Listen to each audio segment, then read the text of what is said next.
Сәлеметсіздер ме, құрметті оқырман? Кімде қан қысымы төмен? Сол кісілер тыңдасын, иә, сол кісілерге арналған кішкене пайдалы видео болсын.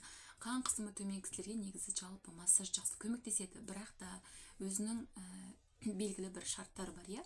Қан қысымы төмен кісілер таңертең және обедте массаж алған дұрыс, түнде емес, ұйықтар кезде емес. Одан кейін ол кісілерге қолданатын техника сипалау, иә, сипалау. Сипалау дегеніміз сипалаймыз, жеңіл сипалау қан айналымын баяу арттырады. Одан кейін ысқылау ол зат алмасуды жақсартады.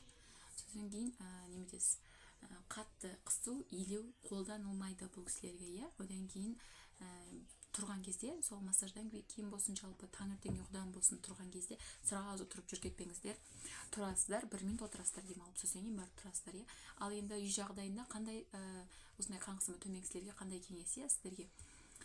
Суды мөлшерін реттейміз. Салмағыңызға қарай 1,5-2 литр, 2,5 литр даже су ішеміз. Одан кейін қатты острый, ащы, тұзды тамақтардан бас тартамыз. Одан кейін жеңіл серуен, өкпемен жаттығу, терең тыныс алып, ауызбен дем шығару деген сияқты осындай өкпе жаттығулары.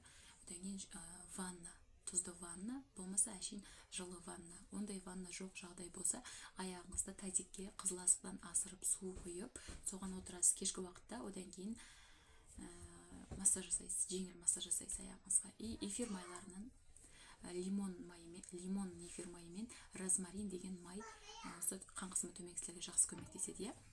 Ал сіздерге пайдалы болды деп ойлаймын. Лайк басып қолдап кетіңіздер. Рахмет, ауырмаңыздар.